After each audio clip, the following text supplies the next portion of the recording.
Hello everyone. आज हम सीखेंगे कि क्वाड्रेटिक इक्वेशन को फॉर्म कैसे किया जाता है। इसके लिए हम क्वेश्चन नंबर सेकंड का फर्स्ट पार्ट लेते हैं। क्वेश्चन है the area of a rectangular plot is 528 metre square. The length of the plot is 1 more than twice its breadth. We need to find the length and breadth of the plot. Let's start. जैसा कि मैंने पहले भी आपको बताया है कि word problem को सॉल्व करने के लिए हम इस चीज पे फोकस करते हैं कि लास्ट में पूछा क्या है। इस क्वेश्चन में लास्ट में पूछा है we need to find the length and breadth of the plot. Now हम इन दोनों चीजों को लेट कर लेंगे. Let the length as x and the breadth as y. Now question में दी गई कंडीशंस का यूज करते हैं. फर्स्ट कंडीशन है the area of a rectangular plot is 528 metre square. अब रेक्टेंगल का एरिया कैसा होता है? लेंथ मल्टीप्लाइड बाय ब्रेड्थ ना. तो हम इसमें लेंथ की जगह पे x लेंगे और ब्रेड्थ की जगह पे y लेंगे. अब ये जो एरिया है ये हमें 528 मीटर स्क्वायर दिया है. तो क्या हम इस चीज के इक्वल में 528 लिख सकते हैं? बिल्कुल लिख सकते हैं. तो ये हमारी फर्स्ट इक्वेशन हो जाएगी. अब ऐसे ही हम इसकी सेकंड इंफॉर्मेशन से इक्वेशन बनाएंगे. सेकंड इंफॉर्मेशन है the length of the plot is 1 more than twice its breadth. फिर से पढ़ते हैं. The length of the plot. Length हमने क्या लेट करी है? x. यहां रहा x. इज के लिए मैंने आपको बताया है इज, वॉज, विल बी, इनके लिए हम इक्वल्स टू लिखते हैं. तो इज के लिए यहाँ आ जाएगा इक्वल्स टू 1 more. 1 more का क्या मतलब है? एक ज्यादा यानी 1 प्लस हुआ होगा. Now then twice. ट्वाइस का क्या मतलब है? दो गुना.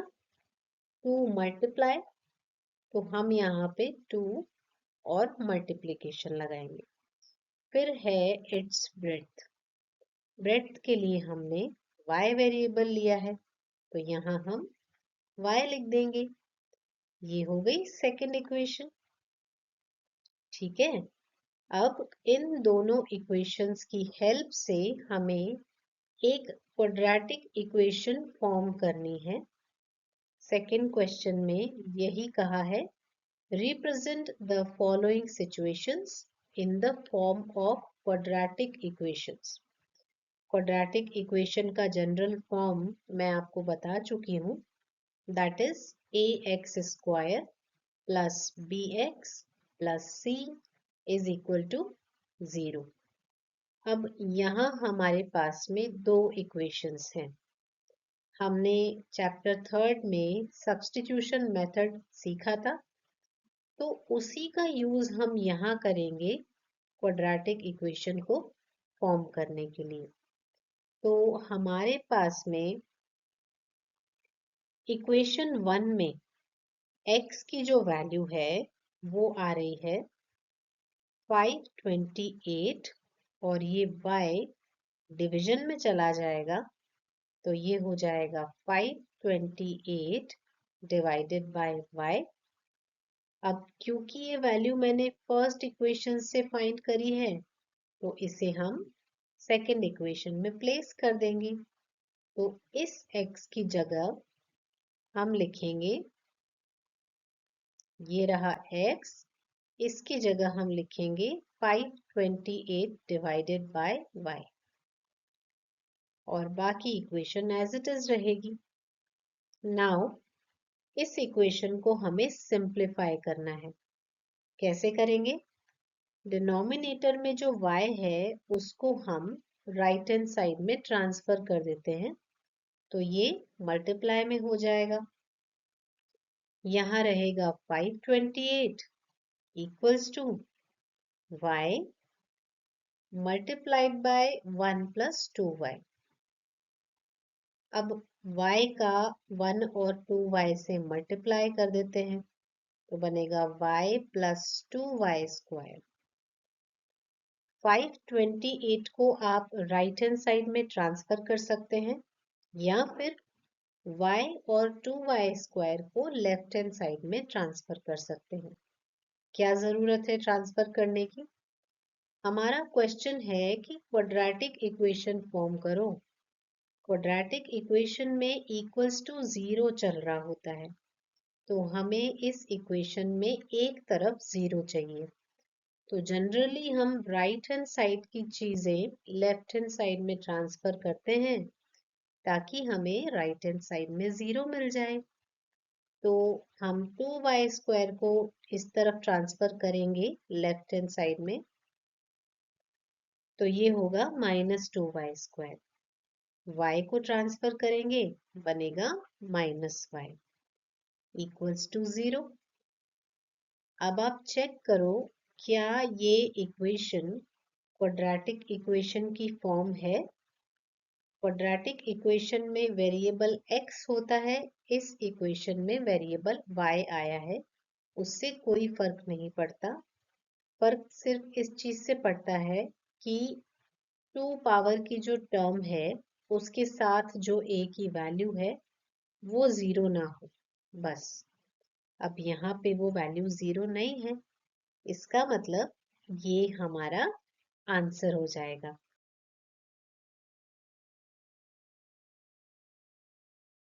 एक और क्वेश्चन देखते हैं।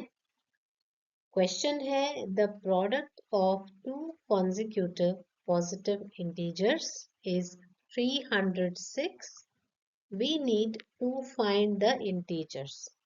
छोटा सा क्वेश्चन है, let's start solving it. Question में पूछा क्या है? We need to find the integers, इसलिए हमने लेट किए integers as x and y।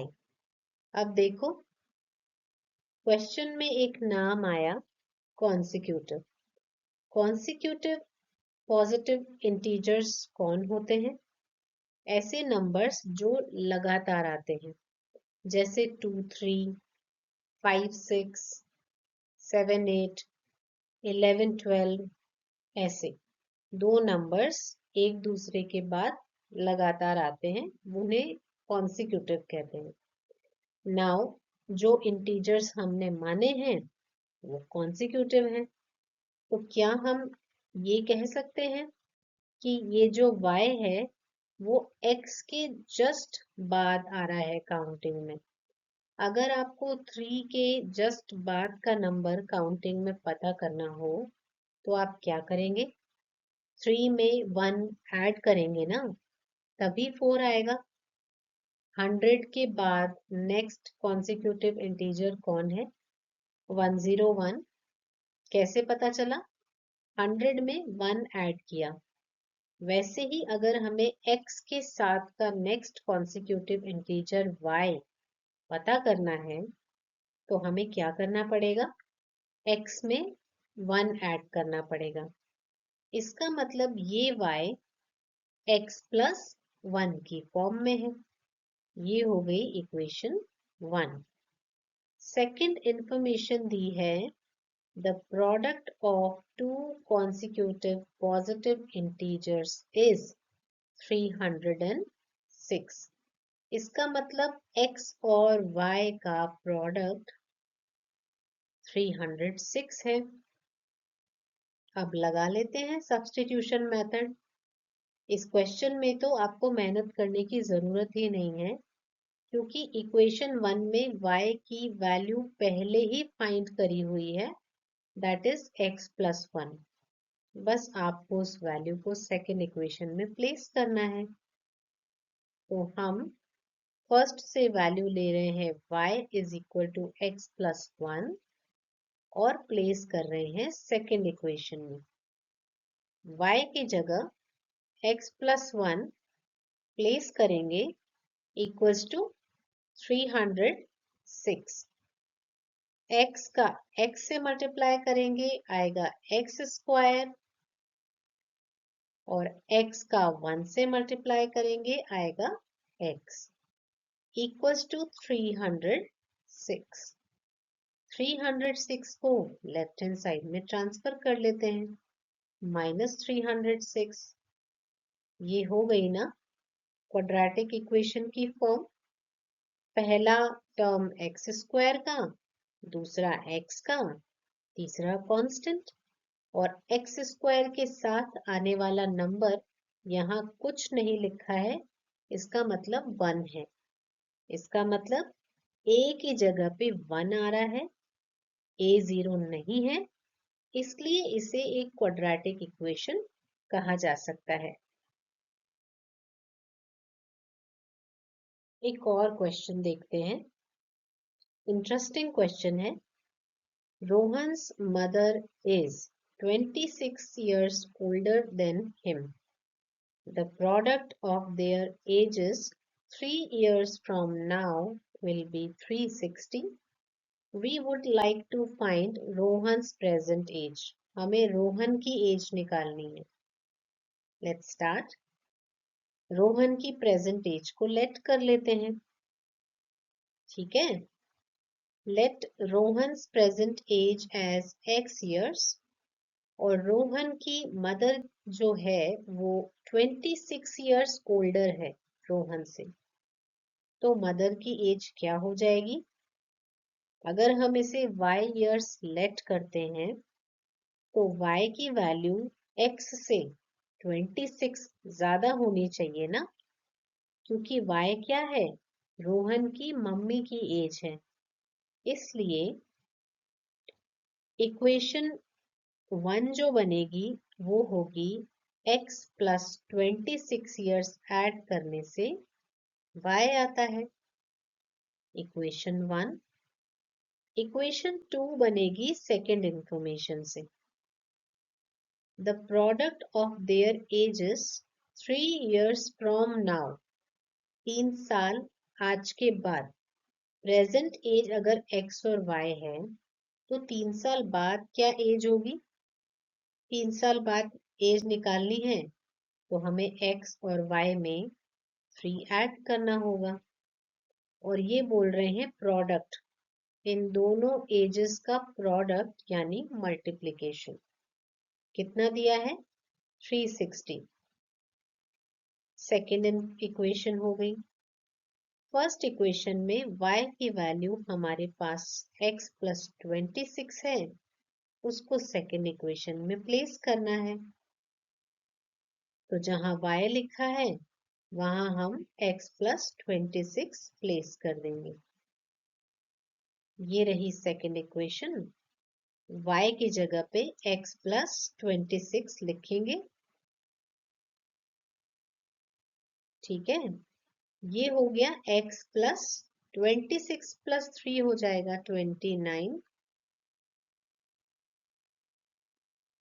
अब मल्टीप्लाई कर देते हैं। x का मल्टीप्लाई x से होगा, फिर x का मल्टीप्लाई 29 से होगा तो 29x। 3 का मल्टीप्लाई x से करेंगे 3x। 3 का मल्टीप्लाई 29 से करेंगे 87 इक्वल्स टू 360। 29x और 3x कितना होगा? 32x plus 87। 360 को हमने लेफ्ट हैंड साइड में ट्रांसफर कर दिया तो ये -360 हो गया इक्वल्स टू 0। 87 माइनस 360 करना है, कितना आएगा?